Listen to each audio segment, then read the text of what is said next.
Hi friends, I am so excited to be studying the big story of the Bible this year, and that can seem a little overwhelming. So we are going to break it down into smaller sections, because really the Bible is a bunch of smaller stories that all fit together to make one big true story all about God and his rescue plan through Jesus.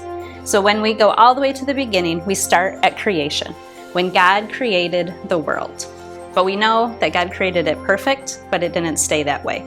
So through the creation era, we hear about the fall. And our second timeline that we come into is the patriarchs. We make our beard because these were the leaders of God's people. That God had promised through these leaders that he would be sending a rescuer. After we have our patriarchs, then we get into Exodus. There's a time where the Israelites were in slavery, but they escaped from slavery through their leader Moses and were able to exit out of that. Our next era that we come to is the Conquest Era. This is the time in the Bible timeline when they are fighting for that promised land that God said he would give them. So they go through and get to their promised land.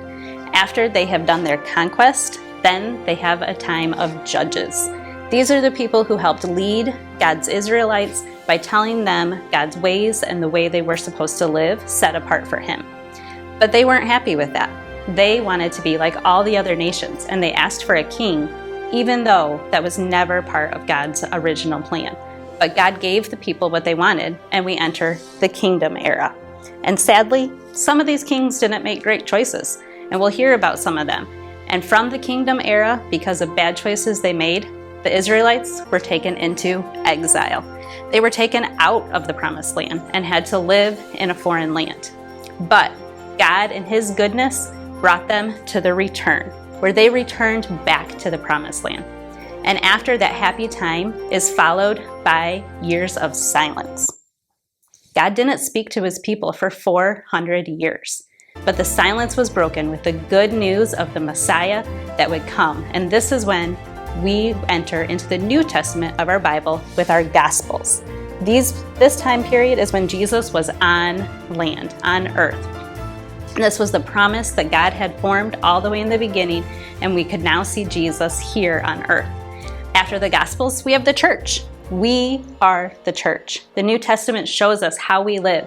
There are letters to help us guide us and show us how to live as Christians. But not only are we the church, we're also the missions. We have a job to do to spread the word around the world. And that is our calling. And you know what? We're still a part of this big story because it's not done yet. Our last era is the future. We are still waiting for this story. Jesus will return, and we are a part of that. So even though this is one big story, it's not done, and it's still going, and we get to be a part of it too. How exciting is that?